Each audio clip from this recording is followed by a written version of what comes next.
Alright, hello interwebs. Today we're going to be talking about Northland Hotel and debt to America. Well, that too, but also debt to Green Bay and debt to America off the back of a federal loan. Ooh. Anyway, I'm going to, excuse me, I'm going to read an article. And as I read this article, I'm going to provide a little bit of history.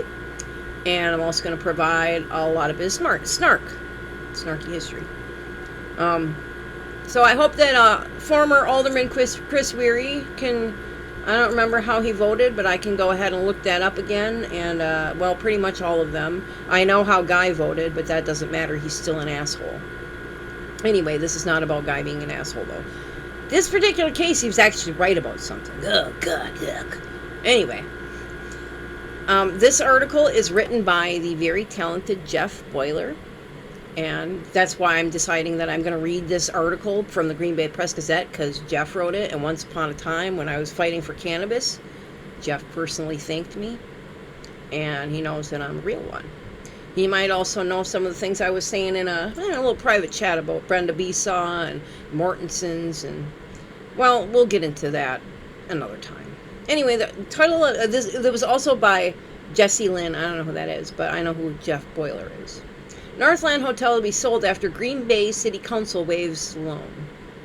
Oh, this is going to get so deep, and you're going to see, you go back in my feed, then you're going to see, I don't even know, right? But, so key points first. The owners of Hotel Northland in Green Bay have requested to be released from a $2.6 million loan to facilitate a sale. If the city releases the owners, it would become responsible for paying the remaining $2.6 million loan balance. Now, they don't mention it in the thing, but it's a HUD loan. It's a federal government loan. We're going to get to that really soon. The hotel's ownership group had offered to pay the city $1 million from the sale proceedings in exchange for the release. There's no guarantee for that, though, for the record. And this story was updated to add new information, and my story's going to add even more information. The Green Bay City Council on July 21st agreed to release the owners of the Hotel Northland from having to pay $2.6 million owed to the city from a federal loan, allowing the current owners to avoid foreclosing the historic downtown hotel by selling to a new developer. And I'm just going to stop right there for a minute. Since we're talking about historic hotels, I'll tell you what, Menominee Inn, you're on my fucking radar now. And you're really going to be on people's radar by the time I'm done reading all this. Especially since you try to, that's a historic property. Anyway. It's really expensive to fix up historic properties. Anyway, the expectant owner, Iowa-based, Iowa-based hotel developer, Tertium Development, anticipates turning things around at the 304 North Adams Street property, and Blake Malika, co-founder of Tertium Development, blah, blah, blah. We think it's going to be back to its old self. So it's going to house elderly and disabled people again? Maghead told the city council, and you guys will be done with the kind of problem group that's in there now.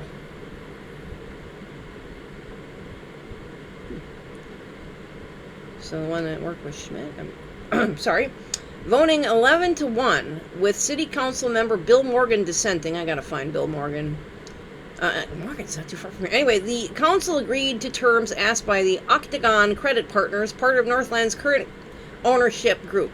The city will release the owners, 304 North Adams Street, LLC, blah, blah, blah, from the $2.6 million still owed on a city-guaranteed loan through the U.S. Department of Housing and Urban Development that helped finance the hotel's revival in the 2010s.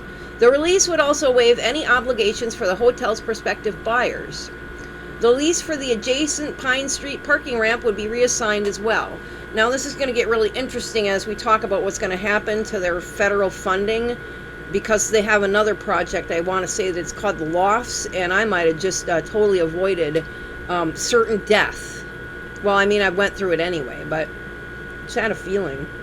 Anyway, the city is now responsible for repaying the remaining $2.6 million still owed.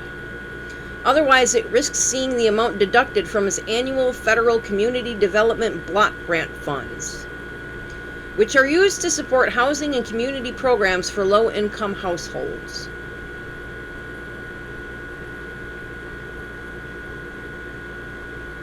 As part of the release, the city would get $1 million from the hotel's eventual sale, an offer that had been proposed last week, according to attorney Lacey Cockhart. It looks like Cockhart. Anyway. Should the sale not go through, foreclosure would be expected within 2 weeks, according to Crocker.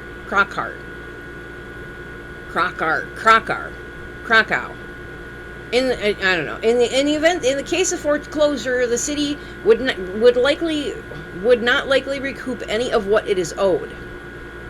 The total of the loan far exceeds the purchase price of this property, and the city was fourth in line behind more primary mortgage holders, Cockhart said. Now, somewhere out there, Joe Moore is going, oh my God, dinosaurs, they should have killed everything. Oh my freaking shit. And like, I think Guy Zimmer hates Joe Moore, and I don't necessarily blame him anymore. I mean, but anyway, because, he bullied me when I was in, I could sue him, and I think I might. Anyway, but I remember something about, what was it? It wasn't protection and policy. No, it was the finance committee. No, it was, not ADA, the RDA, the Redevelopment Authority Committee. That's where they were first trying to sneak funds, but then it was caught. See, I think Joe Moore caught it and said, what the hell? Or he pretended to catch it so they could sneak more behind the whatever. Anyway, yeah, that's right, Vanya Kepke. Your Schmidt's about ready to go down, so you know. Should the sale not go through, foreclosure would be expected within 2 weeks, according to Crocker. In the case of foreclosure, the city would not... Okay, I read that already. Okay, let me keep going here. Green Bay Mayor Eric Genrich, the fall guy when Jim Schmidt handed over that candy dish or that stash jar or whatever that was when they switched gavels, in a statement to the Press Gazette, called the proposal the best option for the city in a less than ideal scenario. He said bringing in new ownership to the Northland Hotel could benefit downtown Green Bay. And the incoming owner understands the value and importance of the Northland Hotel to the city, and they're in a good position to improve the property for the benefit of the community, Genrich said. I wish the council and administration hadn't been put in this situation, but I'm satisfied with the agreement we've negotiated, recognizing the alternatives were worse for the city financially and worse for the health of our downtown. Kind of goes back to what Sandy Hickey told me about moving on the homeless people out of the downtown, which they did via Northland Hotel. Did she foresee that coming? I wonder. Maybe I should get a hold of Bill Hickey as well. Anyway, City Council President Alyssa Proffitt said, I'm glad we don't make deals like this going forward. I don't like how it was funded personally, but we're looking at either zero or the $1 million with part of that price. The $1 million windfall would cover about 4 years of loan payments and give the city time to figure out another funding source to use to pay off the last $1.6 million. And that's if they get the... A lot of big plans for the hotel. Plans presented to the City Council by Tertiary Development with Malika build on focusing on historic hotels in the Midwest would refresh but not overhaul the hotel. He said the company would look to pave and improve the adjacent gravel parking lot and make it available for live music, food trucks, and tailgating.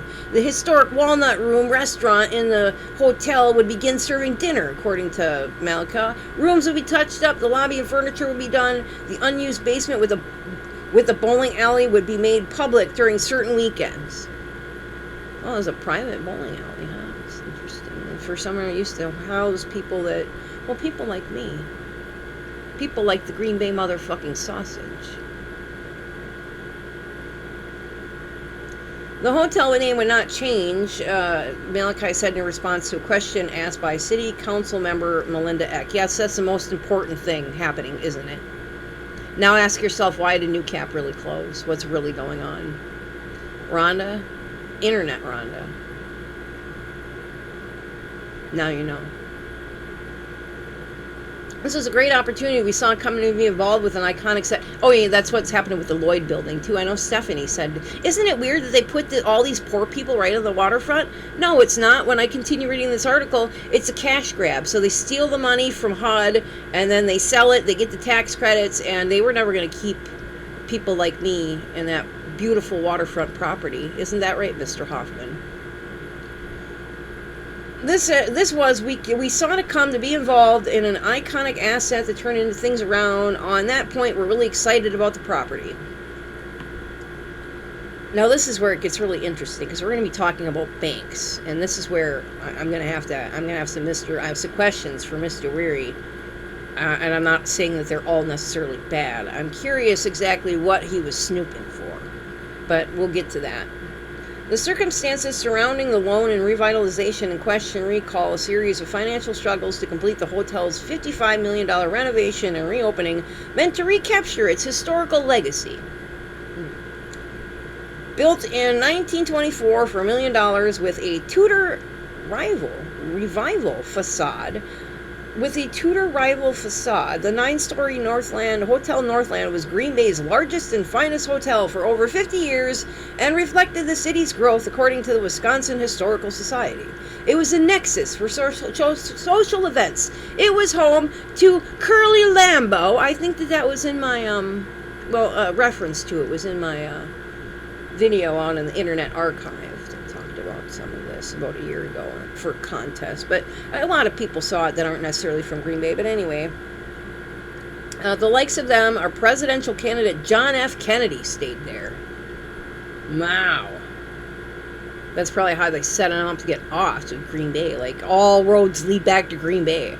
It turned into low-income apartments for seniors from 1979 until 2010. So pretty much a couple years after I was born, a couple years after I was born, until 2010, which was, 3 years after the nativity scene and the Ben Sonnenberg shooting, but 3 years after that, before being vacated, they forced everybody out of their homes. And I'm relatively certain there's a possibility some of them died from being forced to move. Again, I'm going to read that. Apartments for seniors until 1979, until 2010. There was probably some people that were living there a really long time, for the record. Anyway, sadly, this once former... before being vacated, sadly, this once former crown jewel of the community had become a dilapidated, deserted shadow of its former self. According to because there were poor people there and not the rich people in the bowling alley. Heaven forbid that there's poor people downtown. Oh God, we gotta move the buses too. Let's get rid of the mall too. That attracts nothing but teenagers. Oh, I've been around for a long time. According to the historic preservation nonprofit Rethos, the building was the poster project this is great, for the law expanding Wisconsin tax credits meant to rehabilitate historic buildings. Then Governor Scott Walker, in December of 2013, signed the legislation at the hotel slated to be redeveloped for over $35 million, including a mixture of federal, state, and local tax incentives and grants. Was that when Paul Jaden, former mayor of Green Bay, was working as the Wisconsin Economic Corporation appointee for Scott Walker? Or was that when he was appointed as the Secretary of Commerce, that Paul Jaden motherfucker? Y'all thought I was like, who's this Paul Jaden? I just told you. I've been telling you. Mr. Jaden Indemnification Clause. And that one I learned from Guy Zimma. So, unlike Guy Zimma, who lies and says that I'm constipated when it's MS, I will give credit where it's due. I'm a better man than Guy Zimma will ever be. That's for the record. And a better woman. Well, definitely a better woman, but a definitely better man, too. Anyway, I'm just going to adjust my nutsack here. Hold on a minute. So then Governor Scott Walker. Okay, the project's helm were France Community Investors, the developer, and KPH Construction, the general contractor. Both agreed to a 50-50 partnership in Hotel Northland, LLC, the umbrella company for redevelopment. Didn't they have a bitch fight about that, if I recall? France Community Investors said in 2014 that it had cobbled together enough financing to begin construction that November. A HUD loan not to exceed $4.7 million was approved by the city's redevelopment authority. A HUD loan not to exceed $4.7 million was approved by the city's redevelopment authority. And I think it was after that there was like an extra $500K snuck in somehow. But the money borrowed by the city would cover the increased costs of the project that grew a total of $40 million, according to the developer. By 2015, project costs grew to $44 million. And the senior lender to the project, First Merit Bank, later part of Huntington Bank, warned that in May... Wait a minute. So actually, as it turns out, it started out as Citizens Bank, and then it became First Merit Bank, and then it became Huntington Bank, and now it's Associated Bank. Ironic, isn't it? So Associated's got all the records. Associated's my bank, too. As was Huntington and First Merit. Although once upon a time, I did bank with Pioneer Credit Union when that was still a thing. When I lived on Ashland. A good, let's see, few years before the 2010 Northland Hotel. Actually, if I go into my Wayback Machine, I know that there's a page saved that actually, ironically enough, I covered my own website, my Titletown.net website one day because I was so mad because they were displacing elderly and disabled people. This was before I knew I was sick. I mean, I knew I was sick, but I didn't know what was wrong with me, but... yeah, multiple sclerosis, by the way, for those of you just joining. That impacts my brainstem, and it's going to send a lot more people to prison that aren't already going. A lawsuit over ownership landed the hotel in receivership. Oh, wait, I got to go back. That November, it gave notice it would withdraw its $12.8 million loan. I remember that. A lawsuit over ownership landed the hotel in receivership, with renovations resuming in 2017 after former Brown County Judge William Atkinson approved a cash infusion of almost $8 million. The money was meant to pay back 16 subcontractors for what they were owed, and included nearly $51,000 to be paid for interest secured from the city's HUD loan. Again, they're playing with federal money, whether it be HUD or not. Like, there's a lot. Trump's investigating everything, even if he doesn't have to. And I think he hates everyone. I'm not saying I agree with what he's doing. I'm just warning people what the fuck's to come. Anyway, the hotel, now rated 4 diamonds by the AAA, and part of the 4 Marriott Autograph collection of upscale and luxury hotels, officially opened in February 2019. Right about the time that well, actually right about the time that was like COVID and all kinds of other stuff, but that's when all of a sudden I was getting like canceled. And housing blocked and all these other things. I'm not saying anything about anything, but I'm probably going to at some point. Anyway, then talks about who Jesse Lynn is. Contact business reporter Jeff Boiler at 920-431-8387, or you can email him at jboiler, that's JBOLLIER, at usatoday.co.com. CO, huh? Or follow him on X at Jeff Boiler. Okay, I might do that. I might have to get some information over there. But anyway, in a nutshell, so that's a bunch of wasted money so that a bunch of rich people could have private bowling election shit. You know how I know that? Because I know that. Oh, by the way, little clue. If you want to take down Brian Johnson, this is where you got to start digging. Any questions, anybody? Anyway, I'm gonna, let's see if I do this the right way. If you go right here, if I point the right way, this is my video here from 2016, I think. 2016, 17, whatever it said that happened. The Green Bay sausage parody of Northland Hotel. Dinosaurs, indeed. Well, I don't know. Like, some dinosaurs are okay, because, like, technically chickens are dinosaurs, and birds, like, right? But, you know how it is. Anyway, check this video out, and thanks for watching. Peace, love, light, and kittens, unless you're a city of Green Bay. Then, oh shit. Remember in The Simpsons when, like, Moe was, like, wearing a cone because he appointed himself mayor because everything collapsed? Yeah. Anyway, now I'm done. Peace, love, light, and kids. Oh, yeah, have a beautiful, blessed weekend. I know I will.